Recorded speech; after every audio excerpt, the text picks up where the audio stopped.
Take a slow breath with me for a moment. If you've been doing everything right, eating less, exercising more, trying to be disciplined, but your belly fat won't move, your sleep feels light and broken, and you're constantly tired or on edge, I want you to know something important right away. You're not broken. And this is not a lack of willpower. As a doctor, when someone sits in front of me and says, I don't understand what's wrong with my body anymore, I listen very carefully. Because often the problem isn't calories or workouts, it's stress, specifically a hormone called cortisol. Cortisol is not the enemy. It's a survival hormone. It keeps you alert, helps you wake up in the morning, and protects you in emergencies. But when cortisol stays high for too long, day after day, it quietly starts working against you. It pushes your body to store fat, especially around the abdomen. It disrupts sleep. It increases cravings. It slows recovery. And over time, it can make you feel like your body is constantly in fight or flight mode, even when life looks calm on the outside. Here's the part most people don't realize. You cannot out-exercise high cortisol. You cannot punish it away, and you cannot starve it down. In fact, extreme dieting and overtraining often make cortisol worse. But the good news, and this is where I want you to feel some relief, is that your body is very responsive to the right kind of nourishment. Certain foods send a powerful message of safety to your nervous system. They tell your body, you're okay, you don't need to stay on high alert. Today, I want to talk to you about 3 simple science-backed foods that naturally help lower cortisol levels. Not supplements, not fads, just real food used in the right way to gently guide your body back into balance. And as I explain these, I want you to listen the way you would in a quiet doctor's office. Not rushed, not overwhelmed, just curious about what your body needs right now. Let's start with the first one. Most people are surprised by this, but one of the most effective cortisol-lowering foods is fatty fish, especially salmon, sardines, and mackerel. Now, I want to be very clear here. This isn't about weight loss tricks. This is about inflammation and nervous system regulation. These fish are rich in omega-3 fatty acids, particularly EPA and DHA. These fats play a direct role in calming the stress response in your brain. When cortisol stays elevated, it creates low-grade inflammation throughout the body. Your brain senses this inflammation as a threat, which then pushes cortisol even higher. It becomes a loop. Omega-3s help break that loop. In clinical studies, people who regularly consume omega-3s show lower cortisol responses to stress. Not because stress disappears, but because the body stops overreacting to it. If you've noticed that you feel mentally wired but tired, or emotionally reactive over small things, this is often a sign that your nervous system needs calming support, not more stimulation. Eating fatty fish 2 to 3 times a week sends a powerful signal of stability.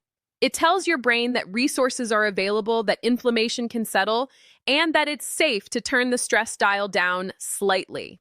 And I want to pause here for a moment because this matters. This is not about perfection. If you can't eat fish often, even once or twice a week consistently can make a difference over time. Cortisol doesn't drop overnight. It softens gradually, the way a clenched muscle slowly relaxes when it finally feels safe. Now let's talk about the second food, and this one is especially important if you struggle with anxiety, cravings, or poor sleep. It's complex carbohydrates, foods like oats, brown rice, quinoa, sweet potatoes, and whole fruits. I know this can sound confusing because for years people have been told that carbs are the problem, but from a medical perspective, chronically avoiding carbohydrates can actually raise cortisol, especially in active individuals. Your brain runs primarily on glucose. When it doesn't get enough, the body interprets that as a threat. Cortisol rises to release stored energy, and adrenaline often follows. This can leave you feeling shaky, restless, irritable, or unable to relax at night. Complex carbohydrates work differently from sugar.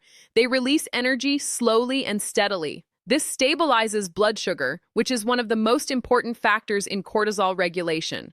When blood sugar drops too low, cortisol rises to compensate. When blood sugar is stable, cortisol can rest. In my practice, I often see people who are eating very clean, but not eating enough carbohydrates to support their nervous system. Once we gently reintroduce the right kind of carbs, sleep improves, mood stabilizes, cravings decrease, and yes, fat loss often becomes easier, not harder. I want you to hear this carefully. Eating carbohydrates in the evening does not automatically cause fat gain. For many people with high cortisol, a small portion of complex carbs at dinner actually improves sleep by lowering nighttime stress hormones. And better sleep is one of the most powerful cortisol regulators there is. So if you've been lying awake at night, exhausted but unable to fully relax, this may be your body asking for steadier fuel, not more restriction. Now let's move to the third food. This one is gentle, simple, and often overlooked. It's fermented foods. Things like yogurt with live cultures, kefir, sauerkraut, kimchi, and other naturally fermented vegetables. This might seem unrelated to stress at first, but stay with me. Your gut and your brain are in constant communication through what we call the gut-brain axis. A large portion of your serotonin, a calming, mood-regulating neurotransmitter, is produced in the gut. When gut health is compromised, stress hormones tend to rise. Chronic stress itself damages gut bacteria. Then poor gut health feeds back into higher stress. Again, a loop. Fermented foods help restore beneficial bacteria. These bacteria produce compounds that directly calm the nervous system and reduce cortisol output. In research settings, people with healthier gut microbiomes show lower baseline cortisol levels and more resilient stress responses. They don't eliminate stress. They recover from it faster. That's the key difference. A healthy system doesn't avoid stress. It moves through it and returns to baseline. If you've been feeling like stress sticks to you, like one bad day turns into a bad week, this may be a sign that your gut needs support. Start small. A few spoonfuls of yogurt or fermented vegetables per day is enough. This is not about flooding your system. It's about consistency and gentleness. And now I want to step back for a moment and connect all of this. Lowering cortisol is not about forcing relaxation. It's about creating an internal environment where your body no longer feels under threat. Food is information. Every meal tells your nervous system a story. Highly restrictive diets tell your body that resources are scarce. Cortisol rises. Highly processed foods tell your body that inflammation is coming. Cortisol rises. Irregular eating patterns tell your body to stay alert.